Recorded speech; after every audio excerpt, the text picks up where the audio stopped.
Okay, so this is your other homework packet this week, and this one is long. I know it's 9 pages, um, but it's really just a lot of words. So the hardest part on all of this is determining the null and the alternative hypotheses. So you really want to take your time doing step one. You really want to take your time doing step two.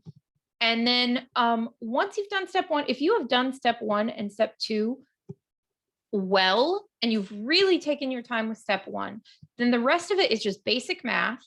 And then once you've hit that basic math of, is this number that I calculated bigger or smaller than this other number? When you go to step five, which is your conclusion, you can come back to step one and say, did I reject or fail to reject? If I rejected, then I need to be stating whatever the alternative is. If I failed to reject, then I need to be stating whatever the null hypothesis is.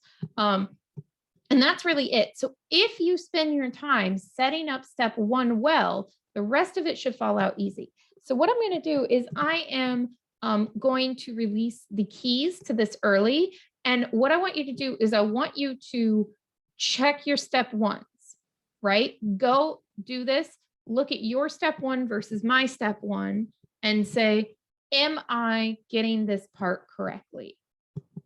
Once you've done that, then you can go through, don't look at the rest of it, go through, do this, and then you can double check those. But you should, before you go and bother doing all your math, because you're going to be upset if you go through all of it and then you realize that you didn't do your setup correctly at first, right? So when you're going through this, do your step ones. I would even go through and do step one for everything. Maybe go through for each one and do your step one. Even maybe step one and step two, because step two is writing out all the assumptions. So that's basically taking everything out of here and plucking out the values. So you're basically decontextualizing. So step one is contextualizing what you're talking about. And then step two is decontextualizing it. So taking it and breaking it down just into its numbers. And then from there, then it's going through and doing a bunch of math. So for example, in this one, what is P in words? Now, this is really important. So I gave you the fact that it is a proportion. So what is it? What is the parameter that we are trying to go back? And a lot of times you can look at the very last sentence or two to try and figure out what it is we're talking about. So this is about people using nutritional information on food packets, and participants are asked questions like, when you purchase food, how do you check, how often do you check the nutritional labels? And then it says, based on this data, is it reasonable to conclude that the majority of adult Americans frequently check nutritional labels when purchasing packaged food? Okay, so we're asking about, do you, yes or no, check the nutritional label? That's the question, right? And again, you can even ask, what is the question that they ask them? When purchasing packaged food, how often do you check the nutritional label? Now that's interesting because it might have been a selection. It might be frequently, not frequently. And we can see and we can say frequently is one of the choices. So we were just looking at for frequently, yes or no. Maybe they had other choices, but that's the one that we're narrowing in on. So a success in this case is frequently, and a failure in this case is anything other than frequently. All right, so what is P in words? Well, it's the proportion of people who said, I frequently check the nutritional label.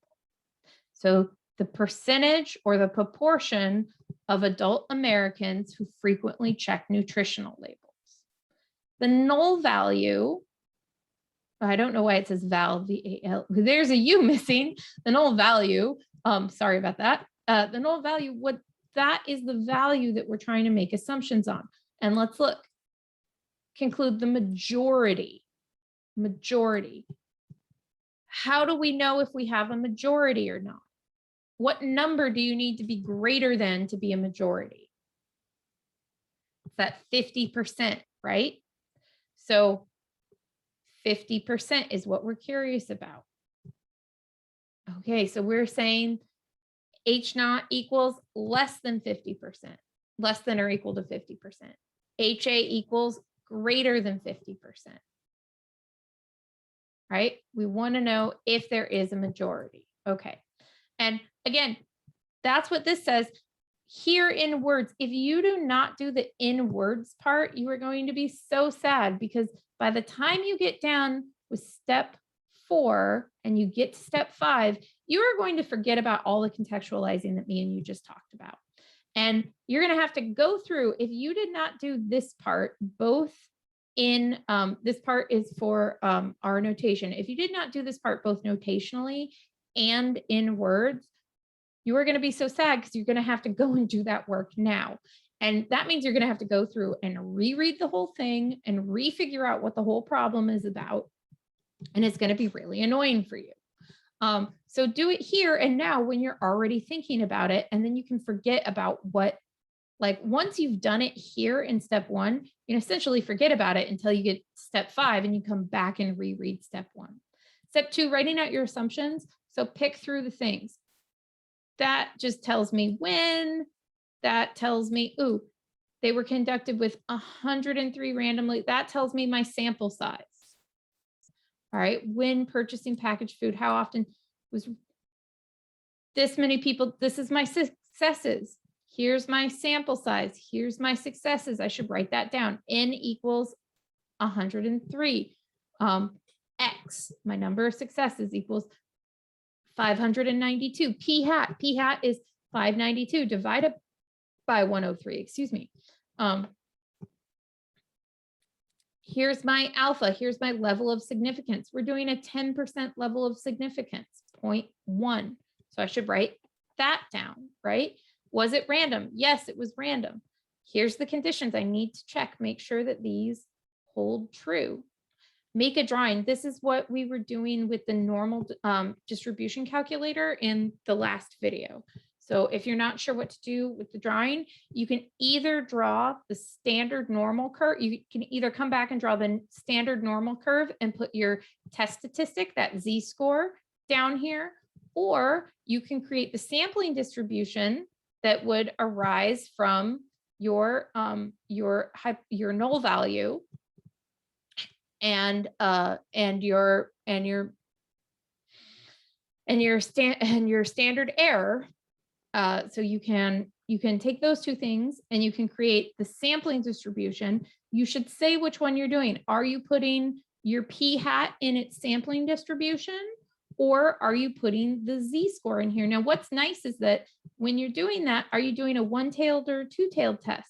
And you should draw which of the two tails that you're going for. So that way, when you get your p-value, you can say, does the actual value I got for my p-value, does that match up to what I am getting here? And that's kind of a nice way to help organize, am I doing this right?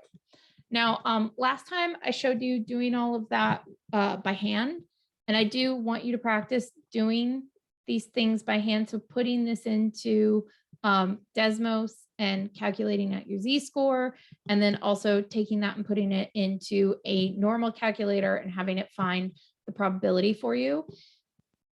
The other thing that you can do is, instead of finding your p-value, you can go and look up the matching